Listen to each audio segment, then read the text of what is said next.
There's a rare breed of platinum trophy out there that doesn't feel like a reward, it feels more like revenge. Like all the devs got together in a little boardroom, stared at a whiteboard, and just wrote in a big red marker, pain, and said yeah, let's make sure they earn it. These are the games I dove into with glee, ready to explore their worlds and fight the epic bosses, to just enjoy myself. Only to crawl out with gamers fun, a broken controller, and some existential regret deeper than my late night browsing history. Whether it was RNG nightmares, or trophies tied to broken mechanics, or even one that literally injured me, these were the moments where chasing that 100% made me 100% despise the games themselves. And maybe made me even question why I started even hunting their trophies to begin with.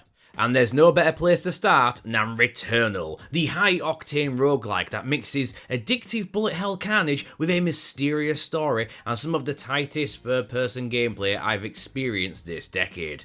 It's genuinely brilliant, as it made me feel like a pure badass caught in a never-ending time loop of stylish gunplay as I slipped past enemy attacks and battled some epic bosses. But like in all good love stories, the grind soon began. Alright, that might not be the exact analogy I was going for there, but we can roll with it, right? The trophy in question here is Past the Ruins, one of many biome-specific survey trophies. To earn these, you need to scan all Xeno archives, find every single scout log, clear challenging containment rooms, and yes, pray to RNGesus that the glyphs spawn in a forgiving manner, as yes, the glyphs are spawned at random, meaning you have no guarantee of finding a glyph on any given run. And unlike the scout logs, they don't really offer any in-game reason to want to hunt them in the first place. When I was playing this at launch, it was significantly worse before they patched it, and it took me an extra 20 hours on top of my endgame completion just to find the final few glyphs, which naturally doubled my playing time, and at one point I started to think the glyphs were gaslighting me. Like I'd be speeding through the biomes, my eyes widen as I spot something in the distance, only to realise it was something else. This was the level of crazy these glyphs were driving me to. It was starting to feel more like return to the same biome 100 times all, which is what stained the game for a while for me. The loop itself is brilliant, the gameplay is sublime, but rushing runs just to hunt the glyphs turned a phenomenal game into one I hated for a good while. And yes, thankfully it wasn't permanent. But at least Returnal only left me a tad bit mentally scarred up here. However, Streets of Rage 4, that did something a whole lot worse. The fourth entry in the series brought back the nostalgic arcade beat-em-up energy in the best way possible, with an outstanding soundtrack, stylish but still retro visuals, and a solid co-op gaming base as the foundation. But here's the thing, my tiny potato brain was not exactly built for arcade beat-em-ups. I'm pretty good with pew-pew games because my 3 remaining brain cells can somehow manage to handle the movement and aiming at the same time, but Streets of Rage demands spatial awareness, combo management, and a bit of restraint to keep yourself safe. Not only do you have to clear the arcade mode on hard to platinum this bad boy, you also need to S-rank every single stage on the same difficulty for the trophy maniac. That means taking minimal damage, building huge combos, and eating food only when at full health to score bonus points wherever possible. I pushed through my mediocre skills in this genre for a month or so with my friend to earn this classic return to form of a platinum, but I didn't know when to quit, choosing to help more friends to earn their platinums at the same time, and unbeknownst to me, I was slowly causing more and more damage as I ignored that tingling pain in my right hand, which turned out to be Gamer's Thumb. I mean, what the is that? It sounds like something you'd probably be worried about googling these days given the state of the internet. I mean, this is a kink-friendly zone, there is no judgment going on here, I can assure you of that. I'm secretly judging you. But this was an actual physical injury that stopped me gaming with my right hand for 2 months. That's 2 whole months. That's like solitary confinement for a gamer. But at least there was a silver lining, because I managed to get the prestigious XCOM 2 Platinum because it was the only damn thing I could play one-handed. So I owe you some thanks, Streets of Rage 4. You helped me earn one of my most sought-after Platinums, but I can still hate you because to this day I can't enjoy any alone time without feeling the remnants of that injury to my hand. And for that, I can hate you for a lifetime. But at least my hand can heal, unlike my poor DualSense, which couldn't quite recover from its encounter with this game. Goat Simulator is the result of what happens when developers collectively come together and say, what happens if the laws of physics and logic don't apply, and honestly, that is part of the derpy charm of what makes this game so fun to play. It's chaotic, it's ridiculous, but in a good way. It's just stupid fun. The game does have some wacky trophies that make this derpy experience a joy to play, like managing to ride a bike for 60 seconds without falling off, or attaching yourself to an aeroplane with your tongue. But then, Flappy Goat happened. The trophy, called the Flap Master, humbly asks you to get a dainty score of 10 in this Flappy Bird parody. Now, it might not sound that bad to begin with, and I literally thought the same thing, until I actually played it. Not only do you have to play this minigame from hell on a tiny in-game screen at mostly weird angles, you have to combat something way, way worse. And that is, the hitboxes are a lie. Unlike the real Flappy Bird, the goat's visual representation does not match its hitbox. You'll literally be on a streak of 9 like I've been many times, about to pop that trophy and put all this behind you, and before you know it, your non-existent arse cheek supposedly clips a wall. Combine that with a lobotomy of a soundtrack and you get this. I wasn't lying. I snapped playing this game so hard, I threw this controller and it literally imploded. That's a very expensive DualSense just destroyed, and I'm quite a patient man. But play stupid games, win stupid prizes. Let's just lift this up here. Let's get a look inside you. And if you're still watching at this point, you might just be as unhinged as me, and quite honestly, I really love that. So go ahead and smash that like button if you're enjoying this video, like it owes you a damn platinum. And it also helps the algorithm, and it means you're pretty damn awesome. And if only the platinums were that easy to earn, because I could sure use the help to earn the next platinum without losing another DualSense in the process. I'm talking about Surgeon Simulator. If you've never heard of this one, you'd expect it to be a down-to-earth, super detailed simulation game performing complex operations as you delicately save the lives of your patients. I am a surgeon! But unfortunately, that expectation is falser than the height on my old dating profile. But I mean, hey, I already had 2 inches elsewhere that was a weakness that I could just reallocate and move somewhere else, so I worked to my strengths and added it to the vertical height. It counts. This is a game with a wonky physics set where your hands feel possessed by a drunken poltergeist with poor motor control who's had too many sambucas, and honestly that's an understatement, and if it sounds infuriating to you, it should, because that's kinda the entire point. But even I have to admit that is part of the genuine charm of this game and its chaotic hilarity, although that will soon change for most people once you get to the trophy, Best Surgeon in the World. This demands you score A++ on every procedure. To do this, not only do you need to avoid turning your patient into a literal blood sprinkler, but some believe time is also a factor in this ranking. So you've got to be fast, you've got to be accurate, and slightly embrace the insane scenarios around you. To make it worse, at launch you only needed A++ on the first 5 surgeries until they patched their mistake. And I won't lie, knowing that some people got the easy path to the platinum kinda stings, while the rest of us are left trying to perform an eye transplant during a Fast and Furious chase sequence without accidentally gouging out the other eye in the process. And yes, I understand that is a bit of a petty reason, a bit of a salty nature to dislike a game like this and be demotivated from the platinum, but I have to admit the game itself is entirely infuriating. I've just never got the hang of it, but I am crazy sometimes. I do like a challenge. So maybe in the future, I'll go back to this one. I might go a bit crazier, might go a bit more mad, but who knows? One thing I always say is, you can never truly back away from a challenge. But if there's one challenge I can't unfortunately return to, it'd be WWE 2K19's $1 Million Tower Trophy.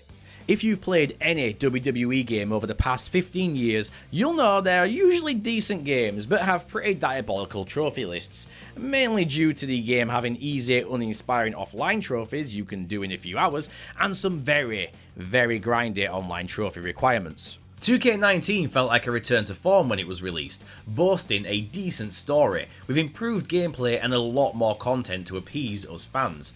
A part of that being the tower mode, and one in particular was the Platinum Roadblock. The trophy, $1 Million Dominance, was the tower dedicated to AJ Styles, a monumental task of 15 matches in a row with no checkpoints, no health resets, just you, AJ and a climb through increasingly brutal opponents. It's hard enough fighting some of these opponents on hard mode as it is, let alone a gauntlet of the toughest wrestlers back to back with no recovery time.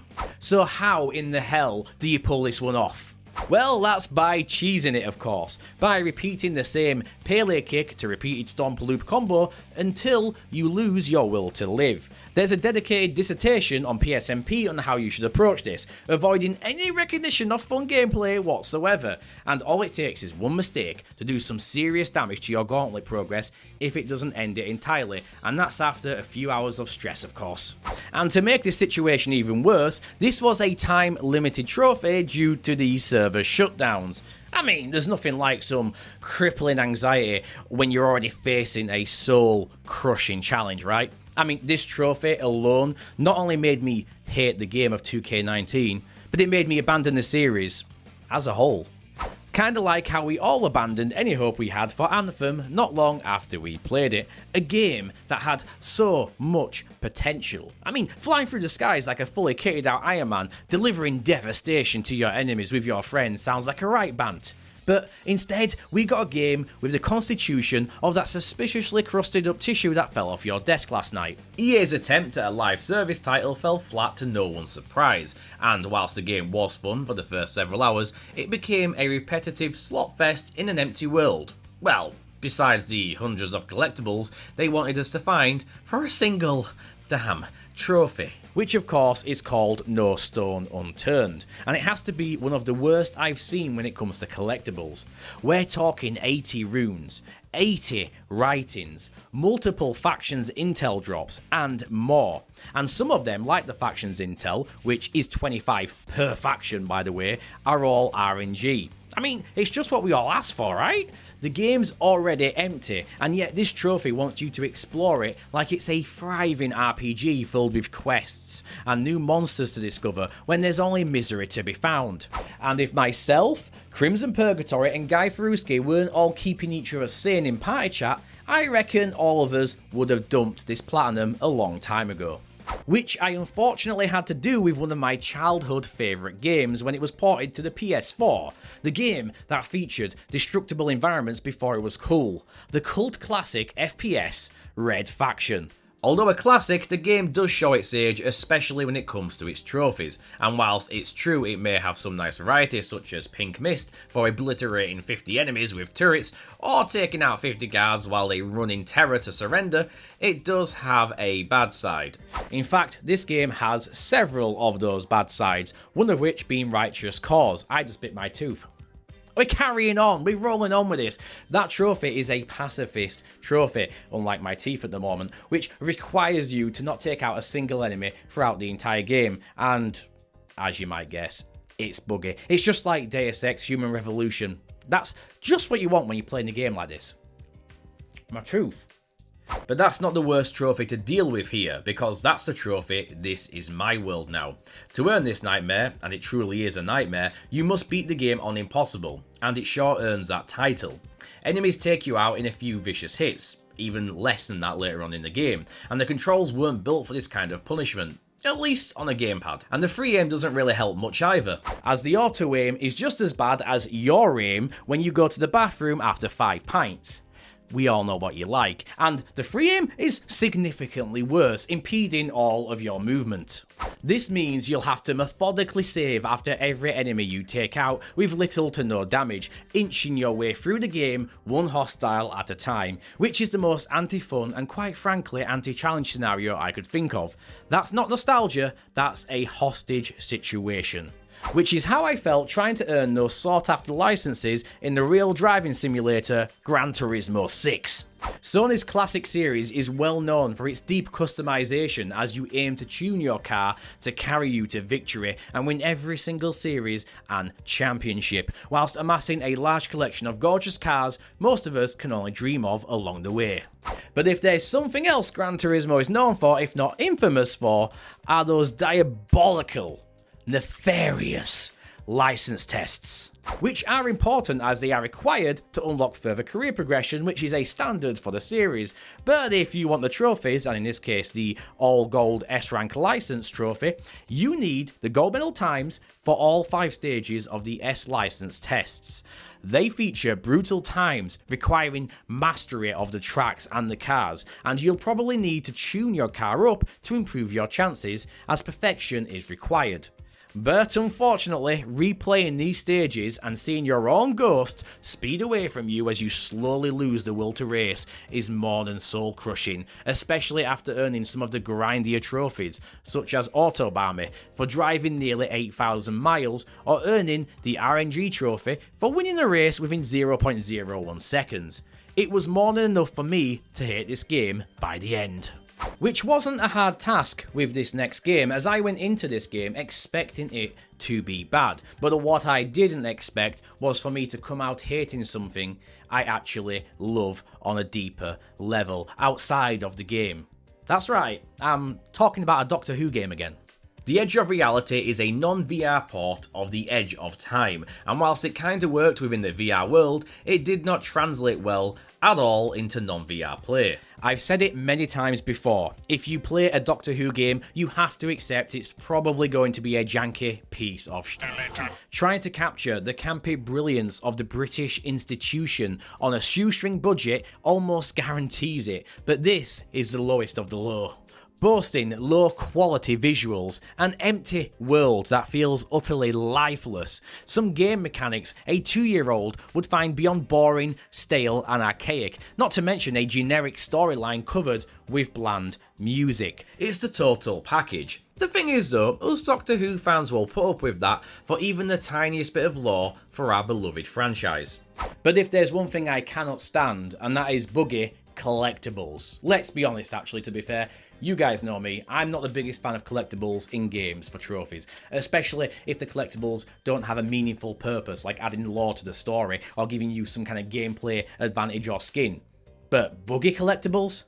I have to say, they violate you in some ways you never thought you could have been violated. And I've been violated a lot.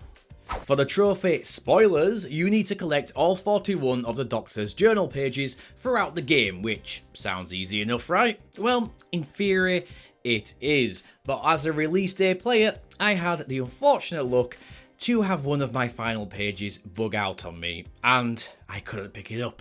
Reloading the game did not help. I was completely and utterly cooked. I didn't just dislike the game after that, I full on shifted into the hated it category, which is a shame and one that hurts my soul in its deepest depths, as this is the only Doctor Who Platinum I'll probably never earn because of that single glitched collectible. So yeah, these games, some of them are good, some of them are even great, but the Platinums, they are the stuff of nightmares, at least for me. Some of them made me question my skills, while others made me question my sanity. But you know what? I wouldn't trade those stories for anything. Well, maybe except a working thumb and, obviously, a working DualSense controller. Whew, that sound, no matter what, it always makes you wince. Believe it or not, that still works. Kind of, maybe. Just a tad. But besides that point, we want to hear from you. Have you got any platinum lists out there that actually made you despise, dislike, or taint a game that you once loved, that you once liked, and you could never look at it the same way again just because of one 2, 3, or all the trophies? If so, let us know down below or in the community Discord. As I said earlier, if you liked it, leave a like. It always helps in the algo massively. If you disliked it, don't forget to hit that too. You know, we appreciate free speech around here. And obviously, if you want to see more trophy videos and streams, which are coming soon, don't forget to subscribe to little old me, Vault Steve. Why am I clicking lately? Don't know. It's a new thing, maybe. I don't want it to be a thing, but it just is. I can't explain it. Either way, I've been Vault Steve. Happy hunting. Hope you have a good time. See you all next time. Sayonara.